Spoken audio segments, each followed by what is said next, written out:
Live India 24 channel में आप सभी का बहुत बहुत स्वागत है। आइए सुनते हैं मुंशी प्रेमचंद जी द्वारा लिखित उपन्यास सेवा सदन का भाग 12। सुमन के चले जाने के बाद पद्म से के हृदय में एक आत्मग्लानि उत्पन्न हुई। मैंने अच्छा नहीं किया, न मालूम वह कहाँ गई। अपने घर चली गई हो तो पूछना ही क्या, किंतु वहाँ वह कदापि न गई होगी। मरता क्या ना करता, कहीं कुली डिब्बे वालों के जाल में फंस गई तो पूछना मुश्किल है। यह दुष्ट ऐसे ही अवसर पर अपना बाण चलाते हैं। कौन जाने कहीं उनसे भी घोरतर दुष्टचारियों के हाथ में न पड़ जाए।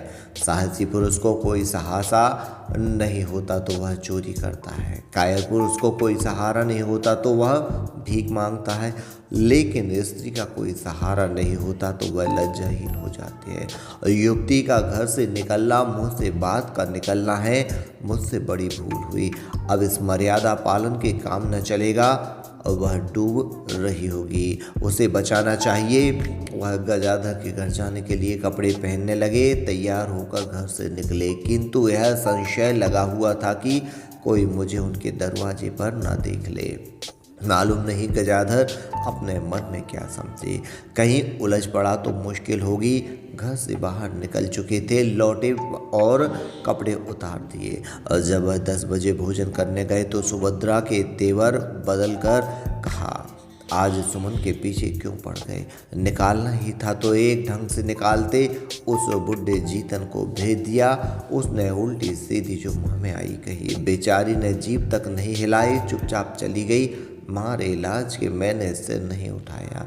मुझसे आकर कहते मैं समझा देती, कोई गवार तो थी नहीं, अपना सुविधा करके चली जाती। यह सब तो कुछ ना हुआ, बस नादशाही हुक्म दे दिया। बदनामी का इतना डर, वह अगर लौट कर घर ना गई तो क्या कुछ कम बदनामी होगी? कौन जाने कहाँ जाएगी, उसका दोष किस पर होगा? सुभद्रा भरी बैठी थी, डबल पड़ी।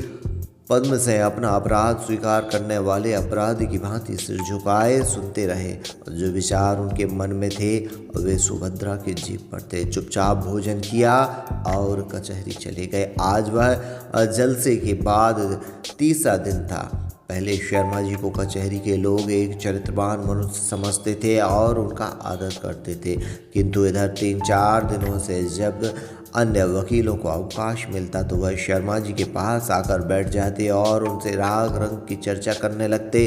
शर्मा जी, सुना है आज लखनऊ से कोई बाई जी आई हैं, उनके गाने की बड़ी प्रशंसा है, उनका मुजरा न करवाइएगा। अजय शर्मा जी को सुना आपने? आपकी भोली भाई पर सेठ चिमनलाल बेतरह झूर रहे हैं। कोई कहता है भाई साहब कल गंगा स्नान है, घाट पर बड़ी बहार रहेगी, क्यों न एक पार्टी कर दीजिए, सरस्वती को बुला लीजिए। गाना तो बहुत अच्छा नहीं मगर यौवन में अद्वितीय है। शर्मा जी को इन चर्चाओं से घृणा होती। वह सोचते क्या मैं वैश्याओं का दलाल हूँ जो मुझसे लोग इस प्रकार की बातें करते हैं। कचहरी के कर्मचारियों के व्यवहार में भी शर्मा जी को एक विशेष अंतर दिखाई देता। उन्हें जब छुट्टी मिलती सिगरेट पीते हुए आकर शर्मा जी के पास बैठ जाते और इसी प्रकार चर्चा करने लगते। यहाँ तक कि शर्मा जी किसी बहाने से उठ जाने और उनसे पीछा छुड़ाने के लिए घंटों किसी वृक्ष के नीचे छिपकर बैठे रहते। वह उस अशुभ मुहूर्त को कोसते जब उन्होंने जलसा किया था। आज भी वह कचहरी से ज़्यादा न ठहर सके। उन्हें घृणित चर्चाओं से उकताहट हो रही थी। अजय हुई द्वार पर पहुंचे। सदन ने आकर उनका चरण स्पर्श किया। शर्मा जी आश्चर्य से बोले, अरे सदन तुम कब आए? सदन बोले, इसी गाड़ी से आया हूँ। पद्म सिंह ने कहा, घर पर तो सब कुशल है? सदन बोला, जी हाँ सब अच्छी तरह है। पद्म सिंह ने बोला, कब चले थे? इसी 1 बजे वाली गाड़ी से। सदन बोला, जी नहीं, चला तो था 9 बजे रात को, किंतु गाड़ी में सो गया और मुगल सराय पहुंच गया। उधर से 12 बजे वाले डांग से आया हूँ। पद्म सिंह ने कहा, वह अच्छे रहे। कुछ भोजन किया? सदन ने कहा, जी हाँ कर चुका। पद्म सिंह फिर बोले, मैं तो अब की होली में न जा सका, भाभी कुछ कहती थी। सदन बोला, आपकी राह लोग 2 दिन तक देखते रहे। दादा 2 दिन पालकी लेकर गए, अम्मा रोती थी, मेरा जी न लगता था। रात को उठकर चला आया। शर्मा जी बोले, तो घर पर पूछा नहीं? सदन ने कहा, पूछा क्यों नहीं, लेकिन आप तो उन लोगों को जानते हैं। अम्मा राजी ना हुई। शर्मा जी ने कहा, अब तो वह लोग घबराते होंगे, ऐसा ही था तो किसी को साथ ले लेते। खैर अच्छा हुआ मेरा जी भी तुम्हें देखने को कर रहा था। अब आ गए, किसी मदरसे में नाम लिखवाओ। सदन ने कहा, जी हाँ, यही तो मेरा भी विचार है। शर्मा जी ने मदरसे के नाम पर तार दे दिया। घबराइए मत, सदन यहीं आ गया है, उसका नाम किसी स्कूल में लिखा दिया जाएगा। तार देकर फिर सदन से गांव घर की बातें करने लगे। कोई कुर्मी कहा, लोहार ऐसा न बचा जिसके संबंध में शर्मा जी ने कुछ ना कुछ पूछा ना हो। ग्रामीण जीवन में एक प्रकार की ममता होती है जो नागरिक जीवन में नहीं पाई जाती। एक प्रकार का स्नेह बंधन होता है जो सब प्राणियों को, चाहे छोटे हों या बड़े, बांधे रहता है। संध्या हो गई। शर्मा जी सदन के साथ सैर को निकले, किंतु बैनी बाग या क्वीन पार्क की ओर न जाकर वह दुर्गा कुंड और कान्हा जी की धर्मशाला की ओर गए। उनका चित्त चिंताग्रस्त हो रहा था। आंखें इधर उधर सुमन को खोजती फिरती थी। मन में निश्चय कर लिया था कि अब की वह मिल जाए तो कदापि न जाने दूंगा, चाहे कितनी ही बदनामी हो। यही न होगा कि उसका पति मुझ पर दावा करेगा। सुमन की इच्छा होगी वह घर लौटे। चलूं गजाधर के पास, संभव है वह घर आ गई हो। यह विचार आती वह घर लौटे। कई मुवक्किल उनकी बाट जोह रहे थे। उनके कागज पत्र देखे, किंतु मन दूसरी ओर था। ज्यों ही उनसे छुट्टी हुई वह गजाधर के घर चले, किंतु इधर ताकते जाते थे कि कहीं कोई देख न ले, कोई साथ न आता हो। इस ढंग से जाते थे मानो कोई प्रयोजन नहीं। गजाधर के द्वार पर पहुँचे। वह अभी दुकान से लौटा था। आज उसे दोपहर ही को खबर मिली थी कि शर्मा जी ने सुमन को घर से निकाल दिया। इस पर भी उसको संदेह हो रहा था कि कहीं इस बहाने उसे छिपा न दिया हो। लेकिन इस समय शर्मा जी को अपने द्वार पर देखकर वह उनका सत्कार करने के लिए विवश हो गया।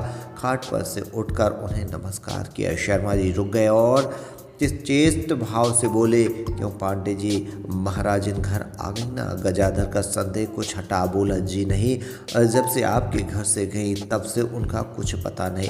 शर्मा जी ने कहा, आपने कुछ इधर उधर पूछताछ नहीं की? आखिर यह बात क्या है जो आप उनसे इतने नाराज हो गए?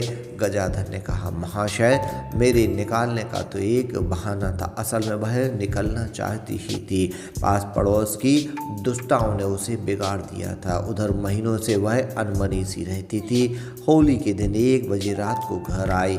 मुझे संदेह हुआ, मैंने डांट डपट की, घर से निकाल खड़ी हुई।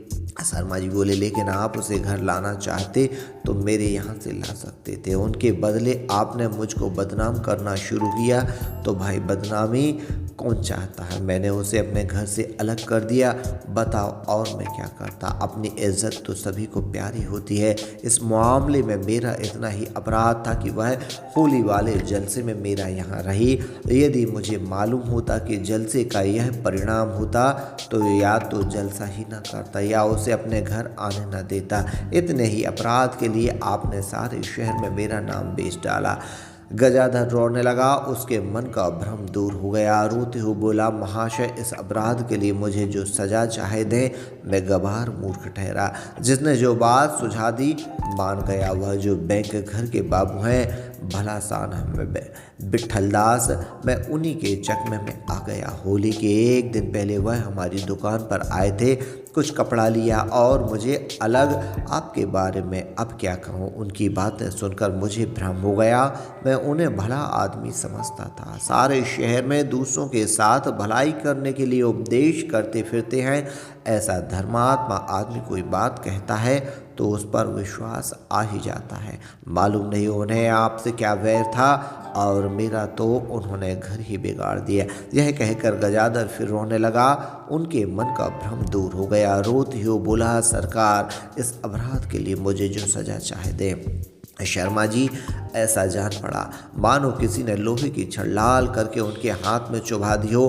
माथे पर पसीना आ गए। वह सामने से तलवार का वार रोक सकते थे, किंतु पीछे से सुई की नोक भी उनकी सहन शक्ति के बाहर थी। विट्ठल दास उनके परम मित्र थे। शर्मा जी उनकी इज्जत करते थे। आपस में बहुधा मतभेद होने पर भी वह उनके पवित्र उद्देश्यों का आदर करते थे।